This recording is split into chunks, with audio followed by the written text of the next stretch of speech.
बाएं हाथ की भुजा पे पैर को छोड़कर बाकी सारे पंडित। जैसे आप पहले केव में एंट्री करते तो आपको 4 बड़े-बड़े स्टैचू दिखेंगे जो शिवलिंग की सुरक्षा के लिए खड़े हैं। इनका जय विजय नाम दिया गया है।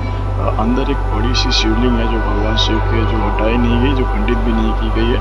और बाकी सारे स्टैचू को कमर के नीचे हाथ या जहाँ तक भी उनको डैमेज करना था उन्होंने खंडित किया है। क्योंकि ये एक ही में बना है, एक ही पत्थर से सारे स्टैचू बने, इसलिए ये टूटे नहीं और गिरे नहीं। अगर अलग अलग बने होते तो ये एक कुछ टूटते तो वो पूरी स्टैचू टूट जाती है। बट ये एक ही स्टोन से बने, पूरे गुफा की केव के स्टोन से बने हैं, तो इसी में इसलिए ये डैमेज नहीं है। जितना टूटा गया है उतना ही टूटा है। हमारे आजकल के मकान 100 साल 200 साल नहीं चल रहे हैं, ये 1500 साल पुरानी केव है जो शंकर भगवान शिव जी के बनाई गई। सारे स्टेचूज में कहते हैं कि ये बुद्ध की प्रतिमाएं हैं, बुद्ध के द्वारा बनाई गई हैं, पर उनमें ऐसा कुछ नहीं है। ये सारी प्रतिमाएं शिव जी की ही हैं, क्योंकि इसमें बड़े बड़े आपको शिवलिंग दिखेंगे, शिव जी की हिस्ट्री के बारे में लिखेंगे, उनकी पत्नी, उनके बच्चे गणेश, कार्तिकेय, पार्वती जी के बारे में। आप यहाँ पे आएंगे तो आपको दिखेंगे ये सारे स्टेचू। आपको धीरे धीरे ये खत्म होने जा रहे हैं। ऐसा लग रहा है कि लगभग 100 साल या 200 साल तक और ये बचे रहेंगे, क्योंकि ये खत्म होने के कगार पे हैं। काफ़ी सारे ये 3-4 प्रकार की मिट्टी से बना हुआ है। तो नीचे भी सारे देवी देवता ही हैं जो थोड़े से खंडित होने के कारण हमें पूरी तरह से प्रदर्शित नहीं होते, बट ये देव ही है। यहाँ हर स्टैचू के आगे वो स्टैचू के बारे में बताया गया, वो किस बारे में प्रदर्शित कर रहा है, वो किस बारे में है और वह किस चीज़ को दर्शाता है। अगर मैं आपको सारी चीज़ यहाँ पे पढ़ के बता जाऊँगा तो फिर शायद आपको काफ़ी समय लग जाएगा। तो फिर आप मैं वीडियो को इमेज डाल देता हूँ, आप पढ़ लीजिएगा, फिर आप विज़िट कर लीजिए यहाँ पे।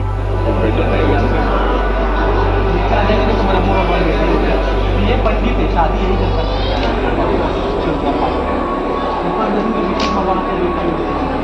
शादी में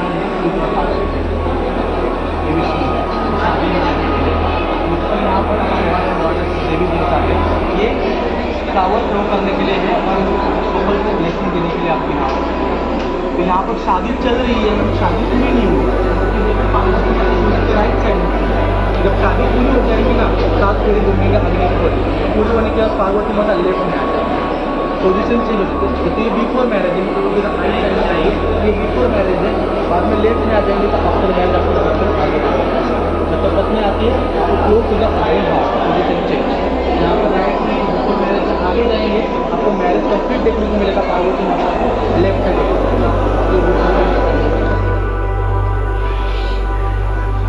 मंदिर की परिक्रमा करने के बाद अभी हम आगे बढ़ते हैं और यहाँ पे अभी तक हमने 3 ही लगभग स्टैचू हमने कवर किया और आगे 3 बड़ी बड़ी प्रतिभाएं जो हैं जो इनकी मुख्य मानी जाती हैं शिव जी के ऊपर ही हैं। एक उनकी शादी की है, एक उनकी शादी के बाद की है, और जिसमें पार्वती जी भी उनके साथ में और सारे देवी देवता ऊपर से देखते हैं, आशीर्वाद दे रहे हैं। और एक मूर्ति स्टैचू है जिसमें त्रिमूर्ति है, जिसमें त्रिमूर्ति मतलब ब्रह्मा विष्णु महेश तीनों जी को साथ में रखा गया, वो खंडित नहीं है। तो इसके लिए नहीं खंडित है क्योंकि कहीं इसमें कहा गया है कि पुर्तगाली में भी कहीं शायद उनके गॉड या उनके जो भी उनको मानते हैं उनको भी कुछ त्रिमूर्ति जैसा उनके भी धर्म में ऐसा बताया गया, इसलिए उन्होंने इस स्टैचू को छोड़ दिया। क्योंकि उन्होंने यहाँ पे त्रिमूर्ति देखी तो उन्होंने इस त्रिमूर्ति को छोड़ के बाकी सारे स्टैचू को तोड़ा है, खंडित किया है। जो भी जहाँ से उन्होंने हाथ पैर कमर के नीचे गर्दन जो भी उनको जैसे भी उनके पास जो भी वेपन्स थे उन्होंने उससे खंडित किया है, जिससे यहाँ पे पूजा पाठ ना हो सके। तो भी हम आपको आगे चलते हैं, दिखाते हैं ये सारी वस्तुएं। और यहाँ पे एक बड़ा सा शिवलिंग है जो मुख्य है और यही है जिसके बारे में 3 स्टैचू जिसको जरा सा भी स्क्रैच नहीं है। जैसा बनाया गया था, जैसा निर्मित किया गया था वास्तुकारों द्वारा, दार्शनिकों द्वारा, वैसा ही अभी भी इसके अवशेष दिखते हैं। ये काफ़ी बड़ा है, तो इमेज में ऐसे लग रहा है, बट अगर आप सामने से देखेंगे तो आपको अजीब ही स्थिति ऐसा लगेगा जैसे यहाँ पे शिव जी का जन्म ही हुआ। बहुत ही सुंदर स्टैचू है, बहुत ही आकर्षक है। यहाँ पे फॉरेनर इतने आते हैं, नेपाली आते हैं, चाइनीज़ आते हैं, जो सोचते हैं कि कहीं भी शायद गौतम बुद्ध जी की कुछ तो मिल जाए। यहाँ पे शिव जी का ही सारा है, तो शिव जी के ही बारे में यहाँ पे बताया गया है गाँव वालों द्वारा।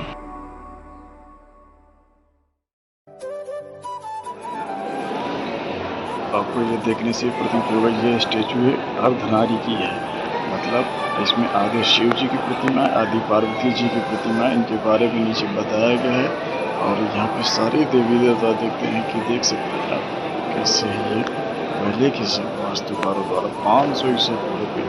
वाह, अमेजिंग अर्धनारी स्टेचू शंकर जी पार्वती जी देख सकते हैं।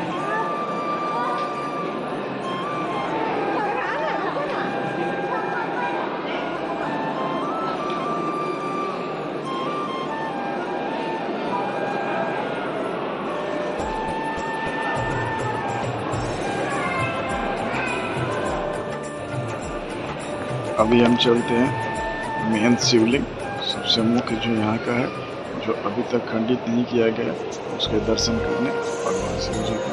और चलते हैं, ये सामने ही दिखता है। यहाँ पे लाइट की कुछ भी व्यवस्था नहीं है, पर ये सारे उजाले प्रकाश ये दिन के से ही आ रहे हैं। और ये बड़ा शिवलिंग है काफी। वाह वाह, एक डर जैसे लगता है कि कहीं किसी भगवान को या किसी ठेस न पहुंचाए।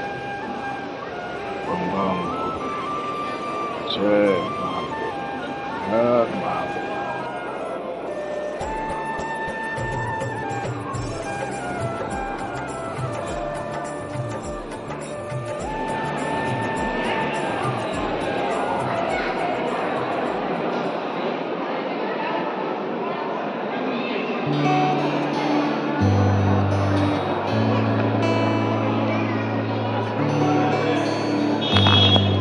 सबसे पहले प्रतिमाएं दिखी होंगी, इसीलिए उन्होंने सबसे पहले इन्हें खंडित किया है। जिसको जितना ज़्यादा हो उसको उन्होंने खंडित करने की कोशिश की। तो भगवान का शुक्र है कि ये सारे एक ही स्टोन से बनाए गए हैं, मतलब गुफा के ही पत्थर से बना दिए गए हैं उसी के अंदर। तो अगर ये अलग से कहीं से बना के ला के यहाँ पे खड़ा किया जाता तो फिर तो सारे ही, अब तो यहाँ कुछ भी।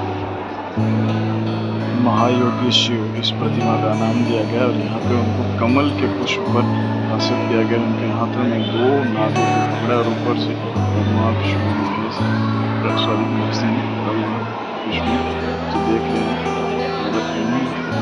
शांत मुद्रा में आसन है शिव जी। वाह,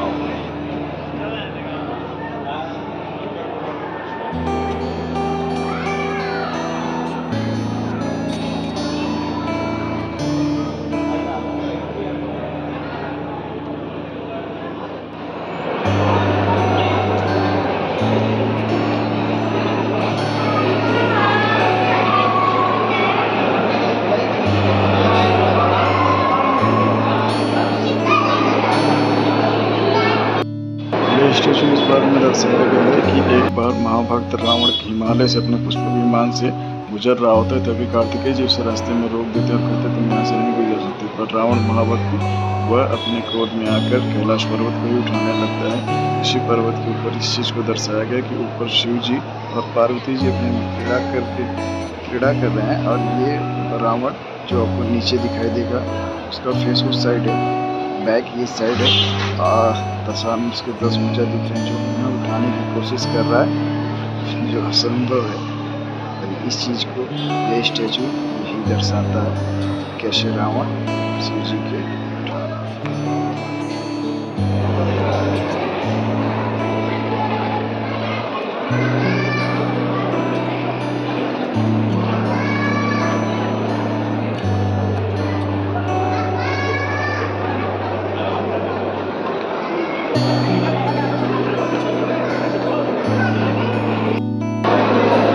स्टेचू इस बारे में दर्शाया गया कि शिव जी और पार्वती जी एक बार शतरंज का गेम खेल रहे थे, तो उसके बारे में यहाँ पे दर्शाया गया है। आप प्रतिमा यहाँ पे देख सकते हैं, क्योंकि शायद शिव पार्वती जी इस गेम में पार्वती जी गेम हार रही हैं और शिव जी गेम जीत रहे हैं।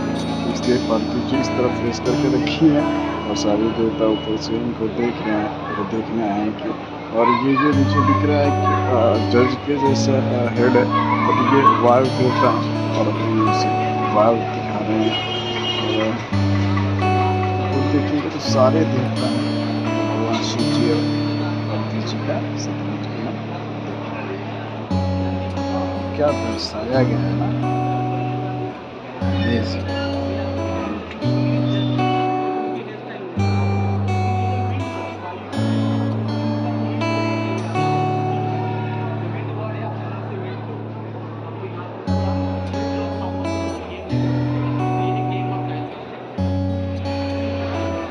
शिवलिंग के सामने यहाँ पे एक नंदी जी थे जो शिवलिंग की तरफ फेस करके थे। उन्हें ऐसे खंडित कर दिया गया था, तो उठा के शिवाजी संग्रहालय में रखा गया है, जो पुस्तकालय में है। आप वहाँ पे जाएंगे तो आपको वहाँ का वीडियो दिखाई देगा, वहाँ पे शिव। यहाँ पे हर स्टेचू की अपनी अपनी स्टोरी है, जिसको दर्शाया गया है, जिसके बारे में दर्शाया गया है, जिसके रिगार्डिंग दर्शाया गया है। यहाँ पे 2 शेर थे, सिंह थे, जिनमें से एक को डैमेज कर दिया गया। वो स्टेचू आप देख सकते हो, वो भी डैमेज है। और यहाँ पे भी इसके अंदर शिवलिंग है। हर गुप्त केव में अंदर शिवलिंग था, तो फिलहाल अभी 2-3 केव में ही शिवलिंग सेफ है, बाकी सब खंडित कर दिया गया।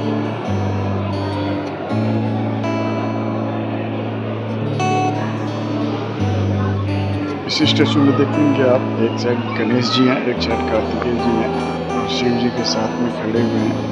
और यहाँ पे इनके फेस को पूरी तरह से खंडित कर दिया गया, क्योंकि ये नीचे ही था, तो उन्होंने जिस वेपन्स पे पाया उसको खंडित कर दिया।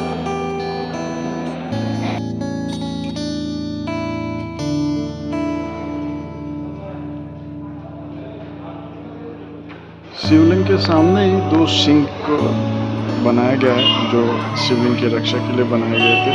तो ये पहला वाला सिंह तो इसका फेस ही खंडित कर दिया गया है पूरी तरह से, और ये दूसरा है जो सेफ है फिलहाल। तो भी लोग फोटोशॉप में देख सकते हैं कितना अच्छा है।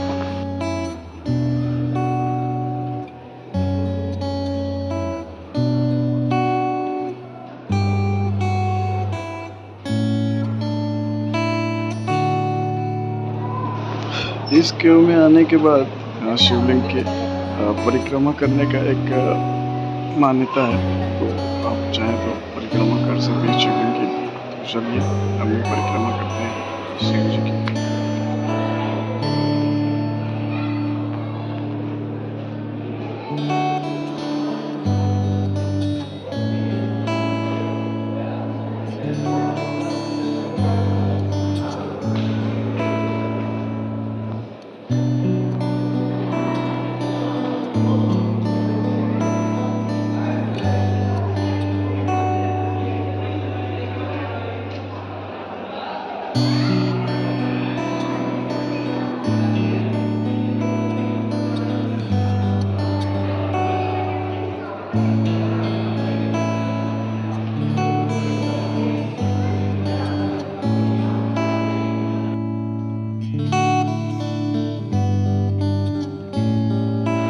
ये एक अलग कमरा बनाया गया, जिसमें ये गणेश जी की प्रतिमा है। इनके जस्ट सामने अपोजिट साइड में कार्तिकेय जी की प्रतिमा है, और ये बीच में ऊपर देवी देवता जो इनको देख रहे हैं, और ये बीच में उस साइड भी आपको दिखाएंगे पार्वती जी के 9 रूप दिखाए गए हैं, जिन सारे रूपों को यहाँ पे बनाया गया है। 9 के 9 रूपों को बनाया गया। आपको इमेज में थोड़े से क्लियर नहीं समझ में आएंगे, बट आप जब लाइव आएंगे तो आपको यहाँ पे समझ में आएंगे। गाइड आपको एक एक स्टैचू के बारे में बता देंगे। और यहाँ से शुरू होता है पार्वती जी के 9 रूप। जैसे आप देख सकते हैं 1 2 3, नीचे तो सारे खंडित है, छोटे छोटे देवी देवता दिखाई देंगे। 4 5 ऐसे करके 9 है, आपको आगे आगे दिखेंगे। बहुत ही खूबसूरत बना है। उस समय की कलाकृति को देखेंगे तो आपको एक बार आना चाहिए, क्योंकि ये शायद कभी आपको और कहीं देखने को नहीं मिलेगा। आपको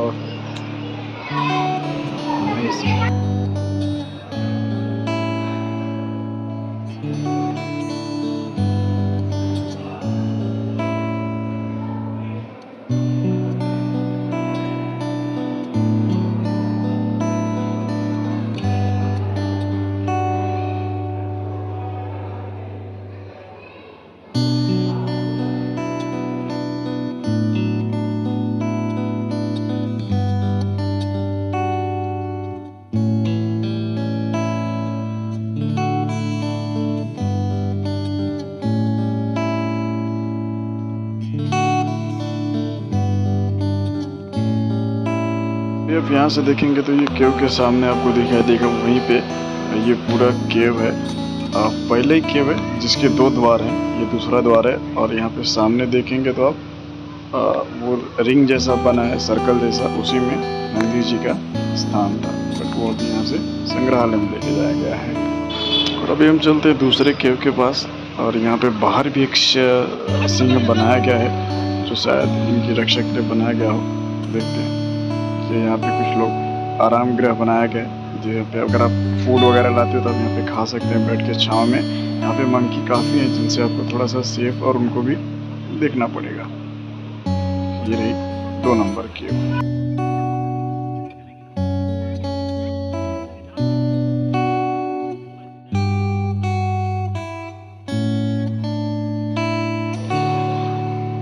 दो नंबर क्यों मुख्यतः नॉर्मली आराम गृह के लिए बनाया गया था, जैसे कि चिंतन मनन करने के लिए यहाँ पे।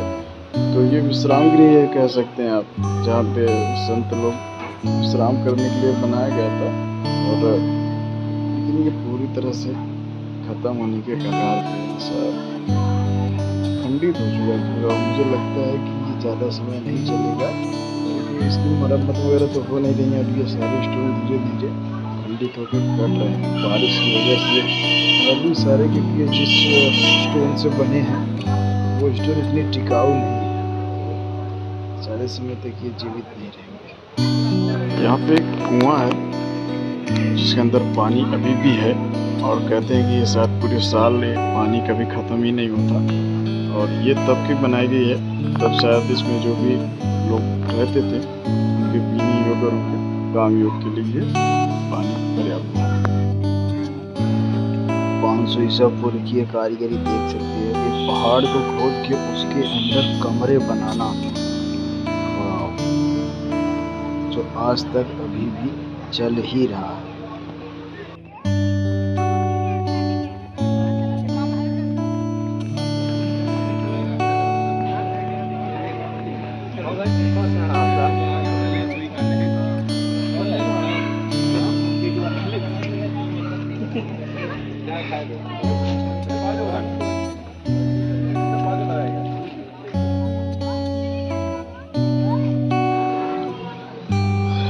मंदिर की केव के बाहर ही काफ़ी सारे मंकीज़ हैं, जो शायद यहाँ पे क्या खाएंगे, क्योंकि यहाँ पे ज़्यादा से ज़्यादा 2-3 झाड़ है, जैसे आम के हैं और इमली है, और एक कंजर कहते हैं। वो मुझे नहीं पता कंजर किसे कहते हैं, बट कंजर का एक झाड़ होता है। बस यही 2-3 फ्रूट्स है जो यहाँ पे पेड़ में होते हैं, जिनका सीजन भी नहीं थे, क्या खाएंगे बेचारे। तो अगर आप फूड वगैरह,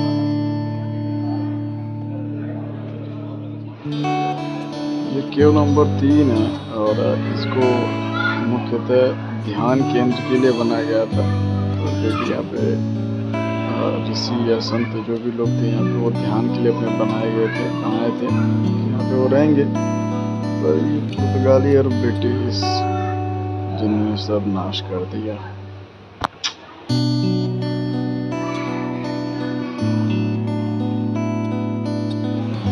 यह 3 नंबर केव में से एक कनेक्टेड, शायद अपनी बात को रखने के लिए या किसी चीज़ को ट्रांसफ़र वगैरह करने के लिए, जैसे कोई सूचना वगैरह या जो भी हो, अपनी हेल्प के लिए यहाँ पे एक कनेक्टर के रूप में 4 नंबर के लिए यहाँ से द्वार जैसा तरीका, द्वार तो नहीं कह सकते, यहाँ पे कुछ गुफा जैसे, यहाँ वहाँ बात कर सकते थे तब के समय, इसलिए बनाया गया था।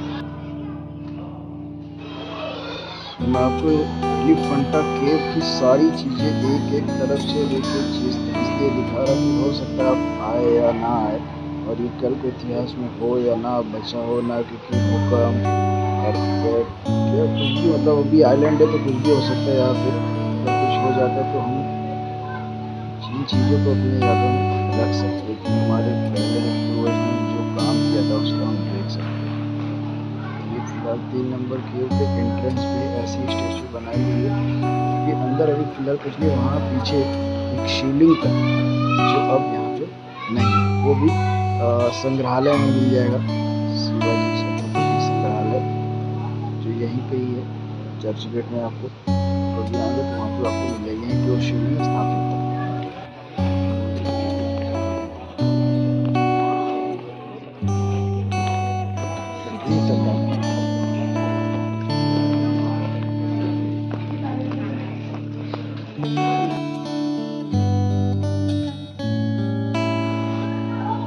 छठी शताब्दी का इसमें बताया गया है कि ये छठी शताब्दी में गर्भगृह बनाया गया था, जो कि पूरी तरह से नष्ट होने के कगार पे।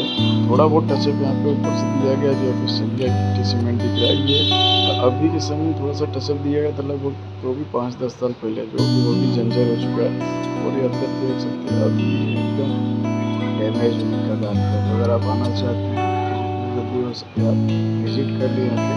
काफ़ी जो भी यहाँ चीज़ें अभी अवशेष है आपको पहले की आपको अभी भी दिख जाएगी।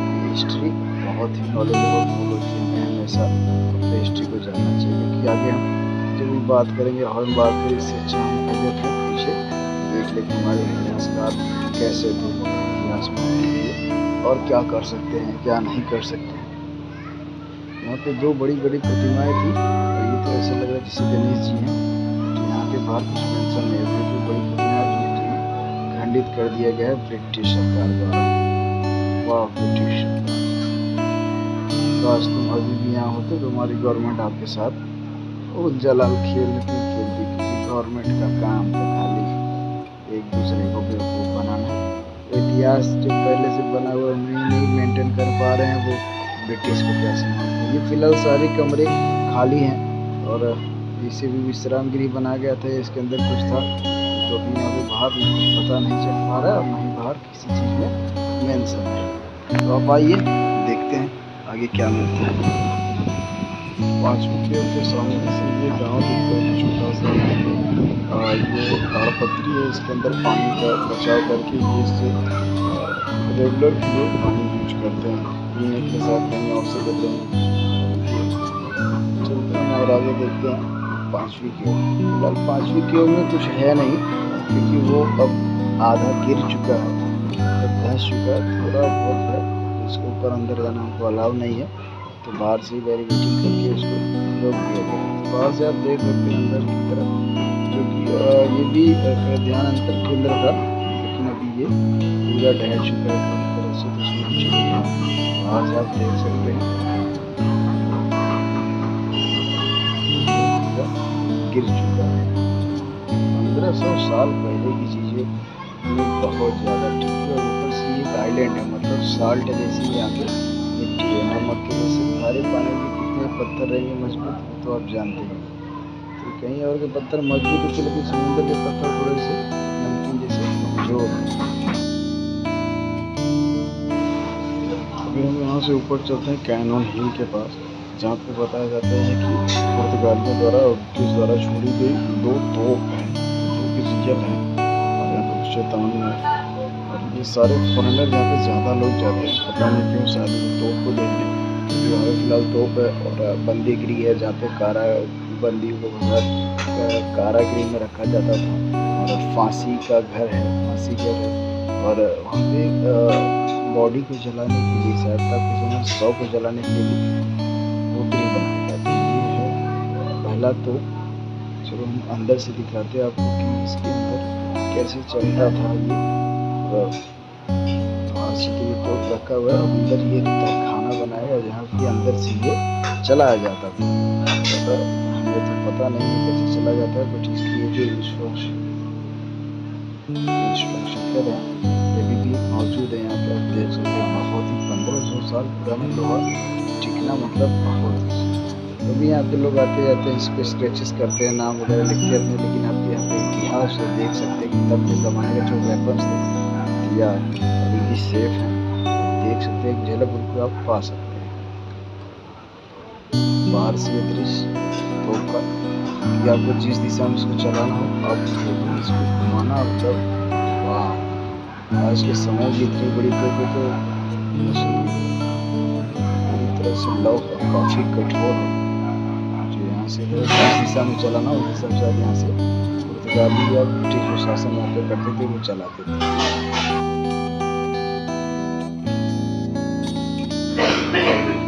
थोड़ी सी दूर पे यहाँ पे लिखा है कि 3 मीटर डिस्टेंस, मतलब 3 मीटर चलने के बाद आपको एक दूसरी की तोप मिलेगी। तो हम वहाँ पे चलते सीधा। और ये है कारागार, जहाँ पे बंदियों को वहाँ पर रखा जाता था बांध करके, जिन्हें सजा दी जाती थी ब्रिटिशों द्वारा। ये उनका गृह था जो अभी पूरी तरह से गिर चुका है। ये खाली एक वॉल है जो खड़ी है। तो अभी हम चलेंगे उनका जहाँ पे शव जलाते हैं वो देखेंगे, जहाँ पे वो तोप रखते थे वो देखेंगे, और वहाँ से हम मुंबई का व्यू देखेंगे, सी व्यू, जो कि बहुत ही सुंदर दिखाई देता है। आप जो भी आएंगे आप आकर्षित हो जाएंगे। ये यहाँ पे जो दिख रहा है आपको, इसके अंदर मसाले रखी जाती थी जो तोप को चलाया जाता था। और ये दूसरी वाली तोप है, हम पहुँच गए हैं। इसके भी तहखाने में चल के देखेंगे कि अंदर क्या है। और ये देखिए अंदर भी पहले ही तोप के ये सब कुछ रॉड और एंगल द्वारा खड़े किए गए हैं। अभी भी इनकी बड़े बहुत मजबूत है। शायद अगर चलाना चाहें तो कुछ और इसमें एक्स्ट्रा ऐड करके यूज़ कर सकते हैं, पर ये अभी भी हिस्ट्रिकल जो है सेफ है, हमें देखने को मिलती है। बहुत सुंदर।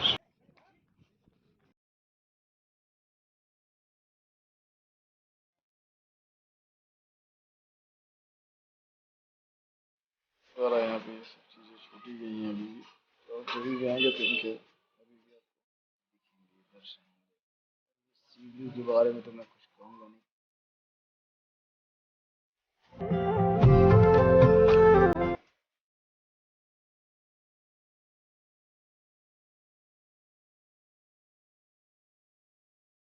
इस आइलैंड के साइड में एक पंडित जवाहरलाल नेहरू जी के नाम पे बहुत बड़ा ही बंदरगाह है, जहाँ पे बड़ी बड़ी शिप आती हैं, क्योंकि अभी भी यहाँ से मैंने काफ़ी सारे शिप को जाते हुए देखा है। मैं आपको यहाँ से तो फिलहाल नहीं जा सकता, क्योंकि दूसरे साइड से ये समुद्र के बीच में आइलैंड है, तो वहाँ पे जाने के लिए बोट या फेरी लेनी पड़ेगी। और ये आप पोर्ट देख सकते हो, बंदरगाह काफ़ी बड़ा है ये, तो काफ़ी लगभग नहीं कुछ तो ये 2 से 3 किलोमीटर में ये छोटा सा गांव है, जो भी ये आइलैंड पे निवास करते हैं, जो यहाँ पे मार्केटिंग शॉपिंग वगैरह करते हैं, जो गाइड वगैरह रहती है सब रहने के लिए। और ये तो जो पोर्ट का ही हिस्सा है, जो समुद्र में सामान वगैरह आना जाना यहाँ से होता है। ये अभी भी यहाँ से देख सकते हैं।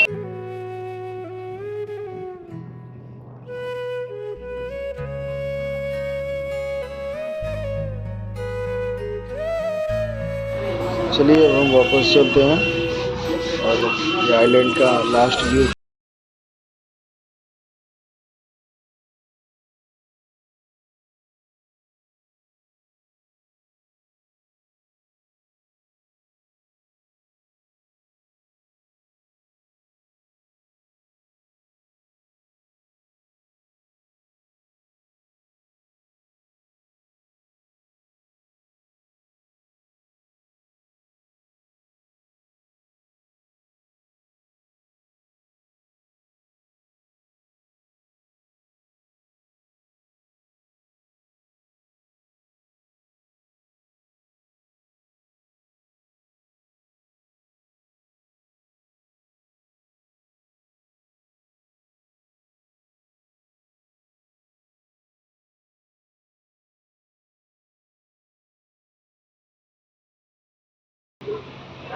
इसी के अंदर इनका कारागिरी भी होता था, बंदियों को जेल बना के रखते थे, कैदियों को ये। और ये तोप का इंटरनल हिस्सा था, जो यहाँ से भी इसको चलाया जाता था। और हम पहुँच गए हैं यहाँ पे, जहाँ पे शव को जलाते थे वो लोग 4 लोहे के स्तंभ बनाते थे, और यहीं पे ये देख सकते हैं जो अभी भी ये इनके कब्रिस्तान या शव जलाने के लिए जो भी कह सकते हैं, मुझे नहीं पता वो क्या कहते थे, पर यहीं पे उनका ये शव जलाने के लिए भी कमरा यूज होता है। यहाँ पे नीचे स्टेयर है जो ऊपर चढ़ के आने के लिए होती है। ये आइलैंड का टॉप है, देखा जाए तो यहाँ से सारे व्यू दिखते हैं टॉप पे। ये यहाँ पे 2, एक वहाँ पे है और एक यहाँ पे, ये 2 बॉडी जलाने के लिए, शव जलाने के लिए उन्होंने निर्माण किए थे। जो भी इसके अवशेष बाकी हैं, बहुत डरावना है, पता नहीं कितने शव यहाँ पे जलाए होंगे। और जो भी हिस्ट्रिकल कभी भी आएगा आपको थोड़ा सा भय जरूर लगेगा। ये आइलैंड 1500 साल पुराना आइलैंड जो खंडहर के रूप में अभी भी दिखाता है। एलिफेंटा आइलैंड पुर्तगालियों द्वारा निर्मित, और उन्हीं के द्वारा नाम दिया है।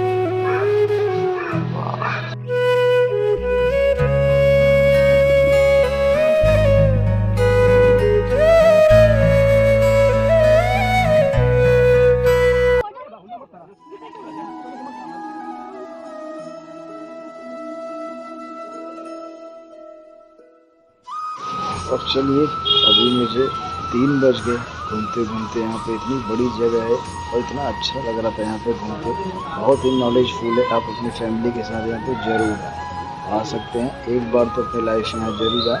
यह मुंबई में चर्च गेट में स्थित है। और अभी हम निकलते हैं वापस अपने जेटी पे। रिटर्न के लिए वही टिकट यूज़ होता है, तो आपको ऊपर रिटर्न जाने की टिकट निकालने की जरूरत नहीं है, वही टिकट आप वापस से। Thank you guys. कुछ रह तो नहीं गया जो दिखा सकूँ मैं आइलैंड पे, जो भी था मैंने सारी चीज़ें दिखाई, और कुछ गलती हुई तो अभी मिलते हैं अगले ब्लॉग में।